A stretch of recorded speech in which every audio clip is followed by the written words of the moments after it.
can unite. Thank you.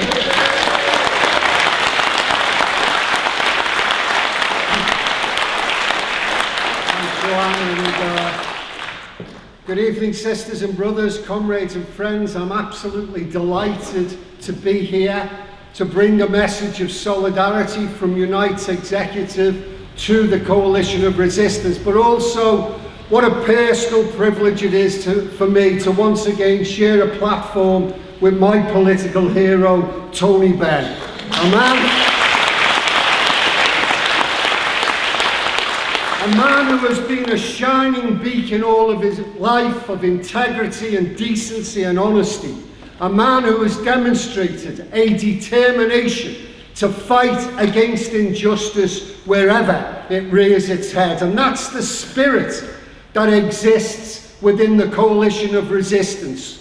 What you see is what you get. A coalition bringing together organised labour, bringing together community organisations, church organisations, student organisations, pensioner organisations, so that we can make it clear that we are not prepared to accept the attacks being levelled on the very architecture of the society in which we live. It was our parents and our grandparents who, having fought the evils and defeated the evils of fascism at the end of the Second World War, came back determined to build a land fit for heroes, came back determined to banish forever the spectre of poverty and hunger of the 30s. They built the welfare state. They created the National Health Service. They gave us universal education, all of which is now under attack by a government that has no mandate whatsoever to do.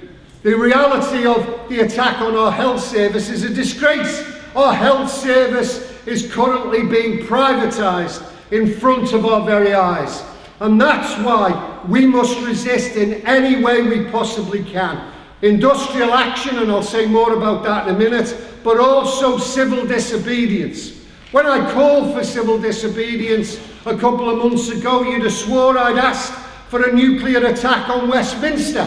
The reaction from the ruling elite was unbelievable, and it was even more so when I suggested that the Olympics was a legitimate arena for protest. It was Nye Bevan who said that the health service in this nation, when he created it, would only exist if people were prepared to fight for it. And I knew then that the establishment, the reactionary forces in our society would always attempt to take back gains that working people would make. And that's why we do need to be angry. We need to be angry, and we need to make certain that people out there who are desperate for an alternative have a voice. And you are the voice of the 99%. The media would have us believe that there's nothing we can do. Well, go on your marches. They'll say the same about the 20th of October this year. Well, what will it matter? The government won't change their mind. It's all a waste of time. The reality, the history of our movement tells us, indeed the history of the world tells us, that people power matters. People power can bring down governments and tyrants. Not only in our history, look at Thatcher at the height of her power and seemingly invincible, was brought down by people power over the poll tax.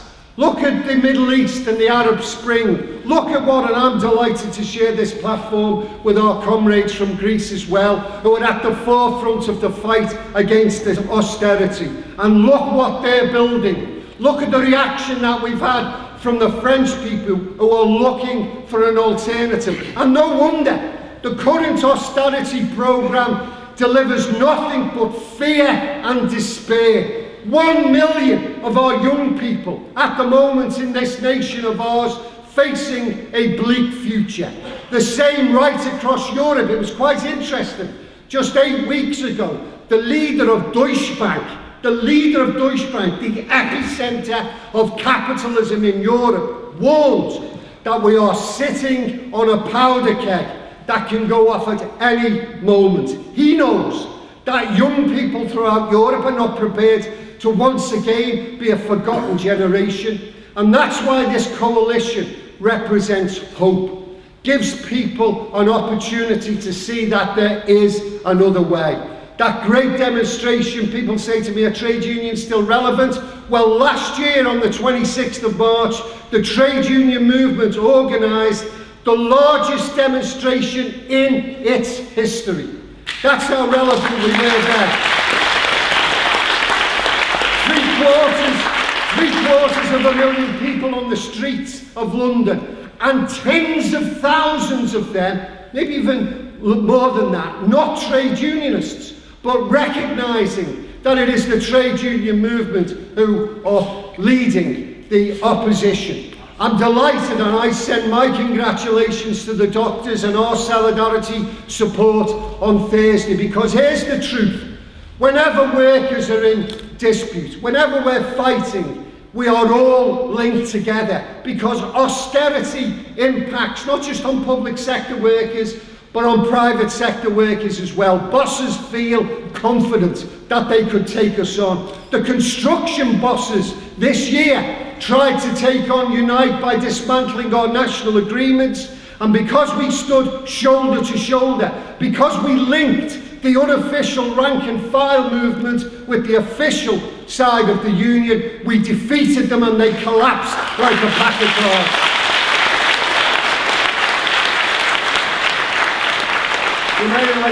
I just should say a quick word about the London bus strike, which is going to be starting this Friday. London bus workers haven't had a London-wide strike for over 50 years. And what is at stake here is simple: fairness. And let me say this, and you'll hear more about it over the coming weeks.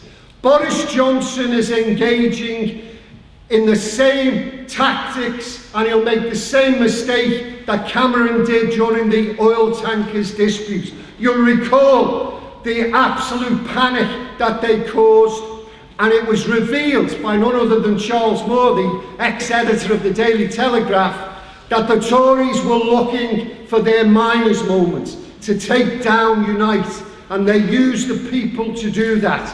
Panic everywhere. It blew up in their face, demonstrating the type of government we've got. And Boris Johnson is doing the same with London bus workers. Every other group of transport workers, involved in the Olympics have been given an award, except bus drivers. And we're not prepared to stand for that. We'll be fighting for their fairness.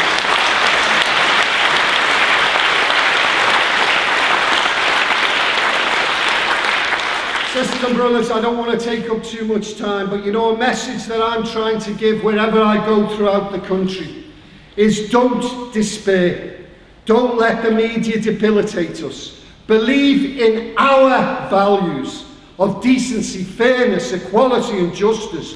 They are the values of millions and millions of ordinary people in Britain and throughout Europe and the rest of the world.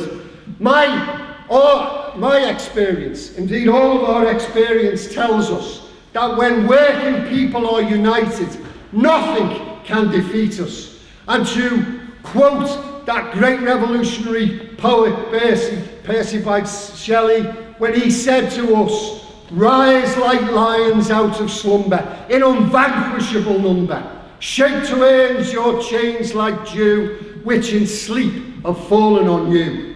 Ye are many, they are few." Good luck, comrades.